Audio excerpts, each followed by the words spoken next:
کہ اچانک سے ہمارے پیچھے سے ایک وائٹ کار آئی اور ہمارے بالکل ساتھ ساتھ جانے لگی۔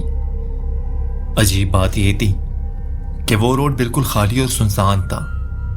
ہماری گاڑی کے علاوہ وہاں پر کوئی اور گاڑی نہیں تھی، لیکن اب یہ گاڑی کہاں سے آ گئی؟ پہلے تو ہمیں لگا کہ شاید یہ بھی اسی راستے سے جا رہا ہے، لیکن اس کار کی حرکتیں کچھ ٹھیک نہیں لگ رہی تھی۔ وہ کار کبھی ہمارے بالکل قریب آتی، کبھی آگے ہو جاتی، کبھی ساتھ ساتھ چلتی اور کبھی بالکل پیچھے رہ جاتی۔ ہمیں اس کی یہ حرکتیں بہت عجیب لگنے لگی۔ ہم نے پیچھے مڑ کر دیکھا تو اب وہ گاڑی ہماری نظروں سے بالکل غائب ہو گئی تھی اور بالکل پیچھے رہ گئی تھی۔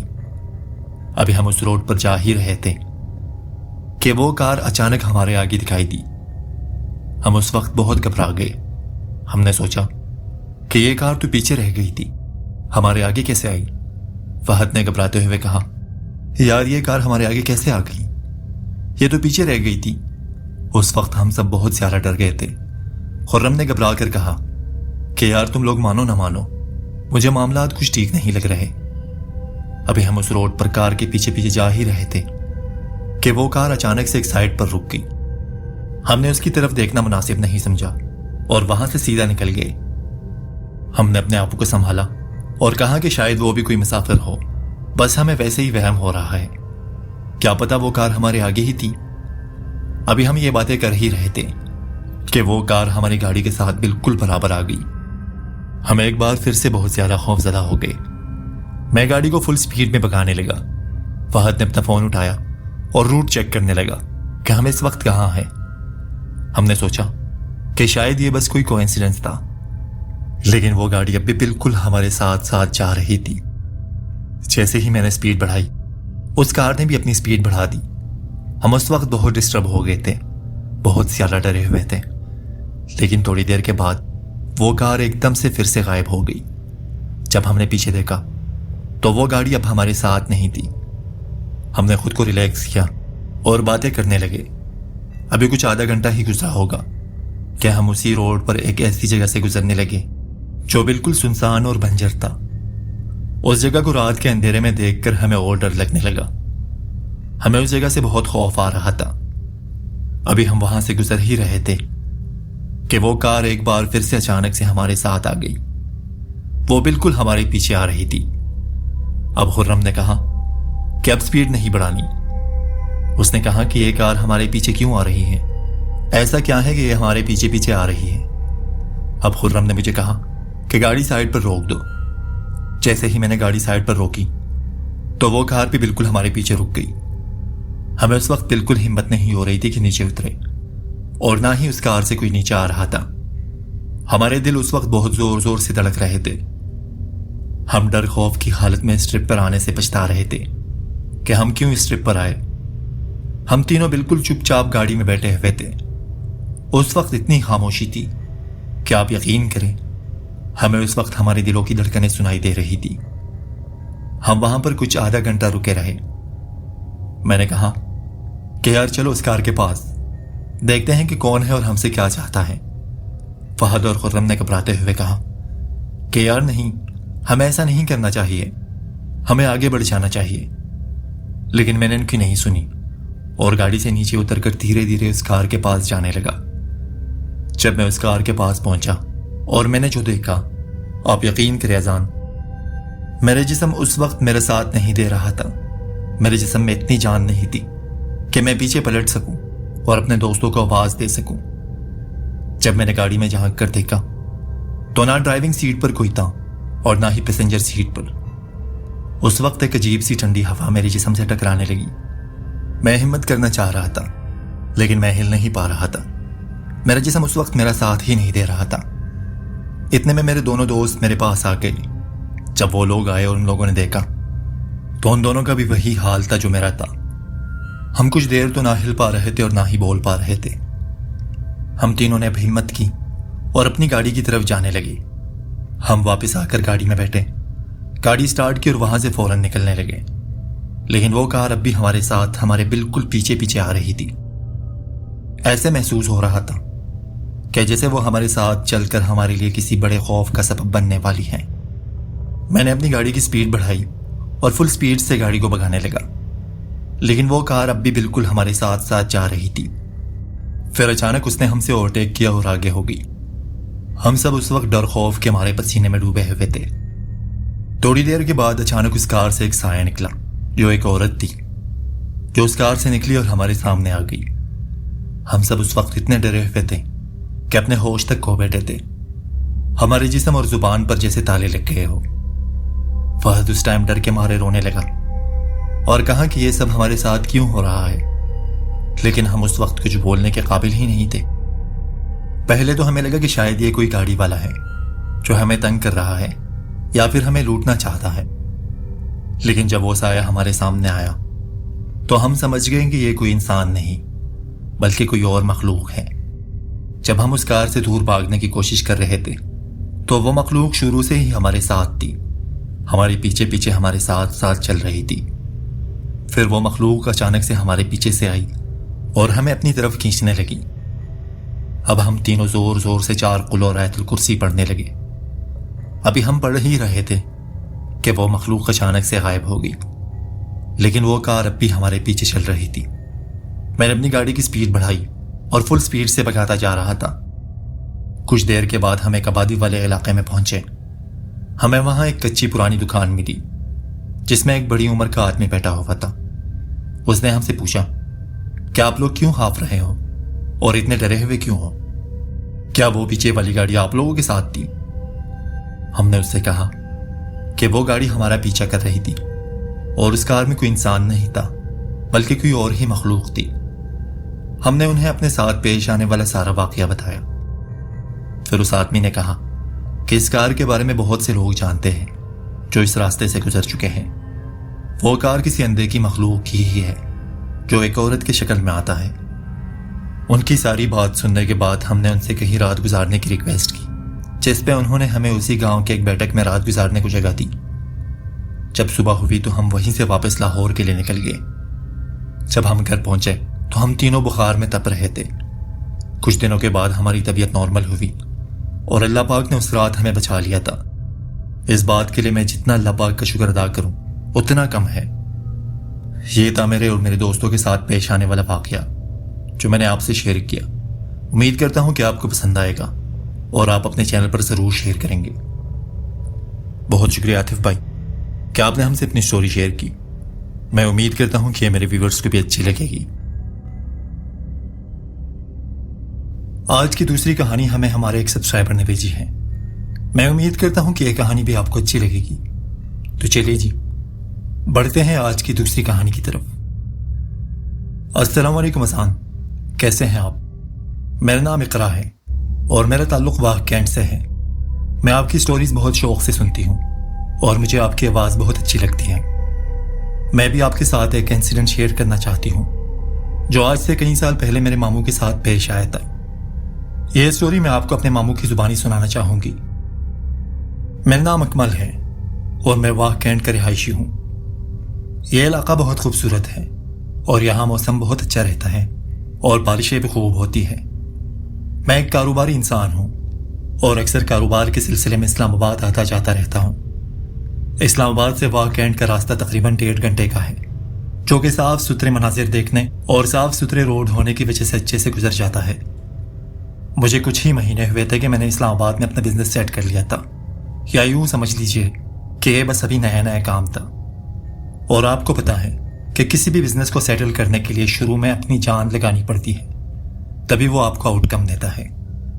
اس لیے ہفتے میں میرے تقریباً اسلام آباد کے 2 چکر لازم لگتے۔ ہم نے کچھ سامان چائنا سے امپورٹ کیا تھا، مال پہنچ چکا تھا اور ڈیلیوری لینی تھی، اس لیے میں تقریباً 11 بجے دن میں اسلام آباد پہنچ گیا۔ جس دن مال پہنچتا تھا اس دن ورک لوڈ بہت زیادہ ہوتا تھا۔ ورکرز اور سٹاف سب ساتھ تھے۔ ریسیونگ، لوڈنگ اور ان لوڈنگ میں بہت ٹائم لگ گیا اور یوں رات کے تقریباً 2 بج گئے۔ میرا پروگرام تھا کہ اگر لیٹ نائٹ فری ہوا تو اسلام آباد میں ہی رک جاؤں گا اور اگلے دن سارا کام نمٹا کے گھر واپس چلا جاؤں گا۔ مگر رات کے 2 بجے مجھے گھر سے اچانک کال آئی کہ امی کی طبیعت بہت زیادہ خراب ہو گئی ہے اور انہیں ہاسپٹل ایڈمٹ کرانا پڑ گیا ہے۔ ان کی طبیعت اچانک سے سیریس ہو گئی تھی۔ میرے گھر پہنچنا بہت ضروری تھا۔ اتنے میں تیز بارش شروع ہو گئی۔ موسم صبح سے ہی بارش کا بنا ہوا تھا۔ ہلکی ہلکی بوندا باندی صبح سے ہی ہو رہی تھی، لیکن میرا گھر پہنچنا بہت ضروری تھا۔ میں نے گاڑی نکالی اور جانے لگا۔ میرے سارے ورکرز مجھے منع کرنے لگے کہ سر مت جائیے، رات بہت زیادہ ہو گئی ہے، اسلام آباد میں ویسے بھی رات جلدی ہو جاتی ہے۔ مگر میں نے کہا کہ نہیں، میرا پہنچنا بہت ضروری ہے، اس وقت میرا وہاں ہونا لازمی ہے۔ میری امی ویسے بھی شوگر اور بلڈ پریشر کی پیشنٹ تھی۔ میں نے غلطی یہ کی کہ نکلنے سے پہلے پیٹرول چیک نہیں کیا اور گاڑی بھگا دی۔ جب میں اسلام آباد سے نکلا تو گاڑی کی سپیڈ سلو رکھنی پڑ رہی تھی کیونکہ اس وقت بارش بہت تیز ہو رہی تھی۔ آگے کا راستہ صاف طور پر دکھائی نہیں دے رہا تھا، ہوائیں بھی تیز چل رہی تھی۔ تقریباً ابھی پونا گھنٹہ ہی ہوا تھا کہ جب میری نظر گاڑی کے میٹر پر پڑی تو پیٹرول تقریباً ختم ہونے والا تھا۔ راستے میں پیچھے میں 3-4 پیٹرول پمپ چھوڑ آیا تھا۔ مجھے اس وقت امی کی ٹینشن بھی تھی اور اوپر سے نیند بھی بہت زیادہ آئی ہوئی تھی، جس کی وجہ سے پیٹرول کا بالکل خیال نہیں رہا۔ اگلا پیٹرول پمپ تقریباً 20 منٹ دور تھا۔ میں نے گاڑی کی سپیڈ بڑھائی، لیکن گاڑی میں جتنا پیٹرول تھا اس میں یہ فاصلہ طے کرنا مشکل تھا۔ تھوڑی ہی دیر میں گاڑی جھٹکے لیتے ہوئے بند ہو گئی۔ اس ٹائم روڈ پر اکا دکا گاڑیاں چل رہی تھی جو بارش کی وجہ سے رک بھی نہیں رہی تھی۔ مرتا کیا نہ کرتا۔ اب میں گاڑی کو پیٹرول پمپ کی طرف دھکا دینے لگا۔ تیز بارش، اوپر سے یہ مصیبت۔ خیر، گاڑی سے رین کوٹ نکالا جو میں گاڑی میں ضرور رکھتا ہوں، اور ایک امبریلا بھی، کیونکہ اسلام آباد اور واہ کینٹ کا راستہ ایسا ہی ہے، بیچ میں کبھی بھی کسی بھی وقت بارش ہو سکتی ہے۔ میں نے گاڑی کو سائڈ پر سروس روڈ پر اتارا اور دھکا دینے لگا۔ دھکا دیتے دیتے میں کافی آگے تک آ چکا تھا۔ پیٹرول پمپ تک پہنچنے میں بھی تھوڑا سا فاصلہ تھا۔ میں مین روڈ سے ہٹ کر سروس روڈ پر تھا کہ مجھے ایک آدمی امبریلا لیے اپنی طرف آتا دکھائی دیا۔ وہ مجھے اتنا کلیئر نظر نہیں آ رہا تھا، لیکن وہ میری ہی طرف آ رہا تھا۔ جب وہ میرے قریب آیا تو اس کی شکل امبریلا میں چھپی ہوئی تھی۔ اس نے اچانک سے کہا، پلیز میری ہیلپ کر دے۔ میں نے کہا، اس ٹائم تو مجھے ہیلپ کی ضرورت ہے۔ پھر اس نے کہا، میری گاڑی یہیں قریب پنکچر ہو گئی ہے اور میرے پاس لفٹر نہیں ہے، آپ اپنی گاڑی کا لفٹر دے دیں تاکہ میں اپنی گاڑی کو لفٹ کر کے ٹائر چینج کر سکوں۔ کام بظاہر چھوٹا سا تھا، مگر میں خود اس وقت جلدی میں تھا۔ اس نے اب پھر سے کہا، پلیز آپ میری گاڑی لفٹ کر دیں، پھر میں آپ کی ہیلپ کر دیتا ہوں۔ مجھے اس کی یہ بات ٹھیک لگی کہ چلو اس کی گاڑی میں بیٹھ کر جلدی سے پیٹرول لے آؤں گا۔ میں نے اسے کہا کہ ٹھیک ہے۔ اب میں نے گاڑی سائڈ پر کھڑی کی، شیشے بند کی اور لفٹر نکال کر اس کے ساتھ جانے لگا۔ وہ پچھلے 10 منٹ سے چلتا جا رہا تھا اور میں اس کے پیچھے پیچھے، مگر اس کی گاڑی کا کوئی نام و نشان نہیں تھا۔ میں نے اس سے کہا، آپ کی گاڑی کہاں ہے؟ مگر اس نے کوئی جواب نہیں دیا، وہ بس چلتا گیا۔ میں نے پھر کہا، گاڑی کہاں ہے آپ کی؟ لیکن اب بھی اس کا کوئی جواب نہیں آیا۔ جس ایریا میں ہم چل رہے تھے وہ بالکل سنسان جگہ تھی، روشنی بالکل نہ ہونے کے برابر تھی۔ میں نے جیب سے ٹارچ نکالی اور اس آدمی پر روشنی ماری، مگر وہ ٹس سے مس نہ ہوا، صرف چلتا ہی جا رہا تھا۔ اب مجھے شدید غصہ آیا۔ میں نے سوچا کہ ایک تو میں اس کی ہیلپ کرنے کے لیے اس کے ساتھ آیا اور اوپر سے یہ مجھے جواب بھی نہیں دے رہا۔ میں بھاگ کے اس کے قریب پہنچا، کندھے پر ہاتھ رکھا اور کہا، مسٹر کہاں ہے آپ کی گاڑی؟ سنائی نہیں دے رہا کیا؟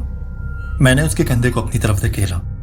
میری طرف اس کا مڑنا تھا کہ اس کی چھتری ایک طرف گر گئی اور اس کا چہرہ میرے سامنے آ گیا۔ میرے ہاتھ سے ٹارچ چھوٹ گئی اور اچانک میرے منہ سے ایک زوردار چیخ نکلی۔ وہ عجیب الخلقت چہرہ رکھنے والا ایک ایسا انسان تھا جس کے دانت بڑے بڑے تھے۔ میری چیخ سنتے ہی وہ زور زور سے ہنسنے لگا۔ اس کے دانت کسی کتے کی دانتوں کی طرح تھے۔ جب وہ ہنسا تو اس کے منہ سے ایک بدبو کا بھاپ نکل کر میرے دماغ کے 14 طبق روشن کر گیا۔ میری حالت اس وقت ایسی تھی کہ نہ میں جھک کر ٹارچ اٹھا سکتا تھا اور نہ میری زبان سے الفاظ نکل رہے تھے۔ اسی اثنا میں اس نے اپنے ہاتھ میری طرف بڑھا دیے۔ اب میرے گلے کی طرف اس کے نکیلے ناخون بڑھنے لگے۔ اس وقت مجھے ایسا لگا جیسے کسی نے مجھے جھنجھوڑ دیا ہو۔ میں نے زور سے کہا، اعوذ باللہ من الشیطان الرجیم، اور پھر سے کہا، بسم اللہ الرحمن الرحیم۔ وہ زور سے دہاڑا۔ اس سے پہلے کہ میں اس کی گرفت میں آتا، میں پیچھے کی طرف مڑا اور اپنی گاڑی کی طرف بھاگنے لگا۔ اب میں جان چکا تھا کہ یہ کوئی عام انسان نہیں تھا، بلکہ یہ کوئی اور ہی مخلوق تھی۔ مجھے پیچھے سے اس کی آوازیں آنے لگی، رکو، لیکن میں نہیں رکا۔ میں اس وقت زور زور سے آیت الکرسی پڑھتا جا رہا تھا اور اپنی گاڑی کی طرف بھاگ رہا تھا۔ گاڑی کے پاس پہنچ کر میں گاڑی کے اندر بیٹھا اور سب دروازے لاک کر دیے۔ اب تو نہ مجھ میں باہر نکل کر گاڑی کو دھکا دینے کی ہمت تھی اور نہ ہی گاڑی چل سکتی تھی۔ میں نے فون نکالا کہ کسی کو انفارم کر دیتا ہوں، مگر جب میں نے فون کی طرف دیکھا تو میرا فون ڈیڈ ہو چکا تھا، حالانکہ میرا فون تو فل چارج تھا۔ اتنے میں وہ آدمی، جس کو میں جن کہوں یا بھوت یا کوئی اور مخلوق کہوں، وہ میری گاڑی کے پاس آیا اور زور زور سے شیشے بجانے لگا۔ میں بار بار اپنے فون کو آن کرنے کی کوشش کر رہا تھا، لیکن میرا فون آن ہونے کا نام ہی نہیں لے رہا تھا۔ اس وقت مجھے کچھ سمجھ نہیں آ رہا تھا کہ میں کیا کروں۔ ابھی میں ایسی سوچوں میں تھا کہ اچانک سے گاڑی کے فرنٹ شیشے پر خون کی بوندیں گرنے لگی۔ ایسا لگ رہا تھا جیسے خون کی بارش ہو رہی ہے۔ میں نے ہمت کی اور زور زور سے آیت الکرسی کا ورد کرنے لگا۔ ساتھ ساتھ میں یہاں وہاں روڈ کی طرف دیکھ رہا تھا کہ شاید کوئی مدد کو آ جائے۔ پھر سوچا یہ بھی تو مدد مانگنے ہی آیا تھا۔ میرے سر اس وقت چکرانے لگا۔ میں ڈر خوف کی حالت میں اپنی گاڑی میں چپ چاپ بیٹھا ہوا تھا۔ وہ بندہ گاڑی کے بالکل ساتھ کھڑا تھا۔ پھر اچانک سے اس نے اپنا جسم جانور جیسا کیا اور ایک دم سے میری گاڑی پر چپٹ گیا۔ گاڑی کے چاروں شیشے میں نے پہلے ہی لاک کر دیے تھے۔ اسی لمحے مجھے یاد آیا کہ میں گاڑی میں اپنے ساتھ چھوٹا قرآن اپنے ڈیش بورڈ میں رکھتا ہوں۔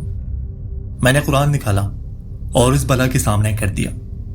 جیسے ہی اس نے قرآن کو دیکھا وہ زمین پر گر پڑا۔ میں زور زور سے اونچی آواز میں آیت الکرسی اور چاروں قل پڑھتا رہا۔ وہ زمین پر گر کر تڑپنے لگا۔ میں اس کے سامنے قرآن کرتا اور زور زور سے ورد کرتا گیا۔ ایک لمحے کے لیے میری آنکھیں بند ہو گئی، شاید کچھ سیکنڈز ہی ہوئے ہوں گے، اور جیسے ہی میری آنکھ کھلی اب وہ مخلوق میری نظر سے غائب ہو چکا تھا۔ اتنے میں ایک موٹر سائیکل مجھے میری طرف آتا ہوا دکھائی دیا۔ سمجھ نہیں آ رہا تھا کہ کیا کروں، گاڑی سے نکلوں یا نہ نکلوں۔ جیسے ہی وہ موٹر سائیکل میرے قریب آیا میں نے اس موٹر سائیکل سوار کی طرف دیکھا۔ اس کی موٹر سائیکل میرے پاس سے گزری۔ اس موٹر سائیکل کے پیچھے وہی خوفناک مخلوق بیٹھی تھی۔ اف، آپ سوچ بھی نہیں سکتے کہ اس وقت میری حالت کیا تھی۔ میں بالکل ہل نہیں پا رہا تھا، بس لگاتار ورد پڑھتا جا رہا تھا اور گاڑی کے اندر ہی بیٹھا رہا۔ میں بار بار اپنے موبائل کی طرف دیکھتا مگر موبائل بالکل ڈیڈ تھا۔ اسی دوران میں اسٹیئرنگ پر سر رکھے رکھے وہیں سو گیا۔ مجھے کچھ ہوش نہیں رہا۔ جب میں نے اذان کی آواز سنی تو اس وقت میری آنکھ کھلی۔ صبح کی پہلی کرن پڑ چکی تھی۔ حیران کرنے والی بات یہ تھی کہ گاڑی پر اب کوئی نشان نہیں تھا، خون کی ایک بوند تک نہیں تھی۔ میں نے سب کچھ اچھی طرح چیک کیا۔ گاڑی سے نکلا، اللہ کا نام لیا، اذان کے الفاظ ریپیٹ کرتا رہا۔ اب میں نے گاڑی کو دھکا دینا شروع کیا اور آخر کار پیٹرول پمپ تک پہنچ گیا۔ وہاں پر پہنچ کر میں نے وضو کیا، فجر کی نماز ادا کی اور گاڑی میں واپس بیٹھ کر واہ کینٹ کی طرف بڑھنے لگا۔ مجھے اس وقت ایک خیال آیا، وہ یہ تھا کہ کل کام زیادہ ہونے کی وجہ سے میں نے نہ مغرب پڑھی تھی اور نہ عشاء پڑھ سکا، اور جب رات کو سفر پر نکلا تو نکلنے سے پہلے پریشانی کی حالت میں تھا، اور پھر میں نے وضو بھی نہیں کیا تھا۔ شاید اسی لیے یہ سب واقعات میرے ساتھ پیش آئے۔ جب میں گھر پہنچا تو سب بہت پریشان تھے۔ امی کی پریشانی ایک طرف اور میری پریشانی ایک طرف۔ میں نے کسی کو کچھ بھی نہیں بتایا۔ سب پوچھتے رہے کہ تم کہاں تھے؟ تمہارا اسٹاف کہہ رہا تھا کہ تم 2 بجے نکل چکے تھے۔ اسلام آباد سے واہ کینٹ کا راستہ اتنا لمبا بھی نہیں ہے، اور فون کیوں بنتا؟ فون کا نام سنتے ہی میں نے موبائل جیب سے نکالا اور اپنی بیگم کو دیا کہ اسے چارج کر دو۔ جب وہ فون چارج پر لگانے گئی تو اس نے کہا کہ آپ کے فون میں 75% چارج ہے۔ مجھے اس وقت خیال آیا کہ پھر فون بند کیوں تھا؟ میں 75% چارج پر چونک گیا۔ میں نے کہا فون ادھر لاؤ۔ جب میں نے اپنا فون دیکھا تو واقعی اس میں 75% چارج تھا۔ میں نے سوچا کہ پھر وہ رات کو سب کیا تھا؟ میں کس طاقت کے زیر اثر تھا؟ میرے دماغ گم گیا۔ مجھے کسی بھی چیز کا ہوش نہیں رہا، نہ امی کا، نہ ہسپتال جانے کا۔ مجھے اس وقت ایک گہری نیند کی ضرورت تھی۔ میں اپنے کمرے میں گیا اور سو گیا۔ کچھ دنوں کے بعد جب میری طبیعت سنبھلی تو میں اپنی گاڑی کو ہر طرح سے چیک کرنے لگا، مگر نہ تو وہاں پر خون کے کوئی نشان تھے اور نہ ہی دبے۔ امی کی طبیعت اب بہتر ہو گئی تھی، لیکن آج بھی جب میں کام کے سلسلے سے اسلام آباد جاتا ہوں اور جب اس راستے سے گزرتا ہوں تو میری نظریں خود بخود اس جگہ کی طرف اٹھ جاتی ہیں۔ مجھے لگتا ہے جیسے کوئی مجھے دیکھ رہا ہے۔ میں فوراً دعائیں پڑھنا شروع کر دیتا ہوں اور دعائیں پڑھتے پڑھتے وہاں سے نکل جاتا ہوں۔ تو جی دوستو، امید کرتا ہوں کہ یہ سٹوری آپ کو اچھی لگی ہوگی۔ دوستو، اگر آپ کے پاس بھی اپنی کوئی سٹوری ہے اور آپ ہم سے شیئر کرنا چاہتے ہیں تو آپ ہمیں میل یا واٹس ایپ کر سکتے ہیں۔ واٹس ایپ نمبر اس وقت آپ کو اسکرین پر بھی شو ہو رہا ہوگا۔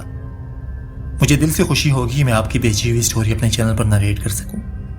بہت شکریہ دوستو۔ اگر آپ اس چینل پر نئے ہیں اور ابھی تک ہمارے چینل کو سبسکرائب نہیں کیا تو پلیز اس چینل کو سبسکرائب کر دیں، ویڈیو کو لائک کیجیے گا اور کمنٹس میں اپنی رائے کا اظہار ضرور دیجیے گا۔ بہت شکریہ۔ ملتے ہیں کسی اور روز کسی اور کہانی کے ساتھ۔ تب تک کے لیے اپنا بہت سارا خیال رکھیے گا، دعاؤں میں یاد رکھیے گا۔ اللہ حافظ۔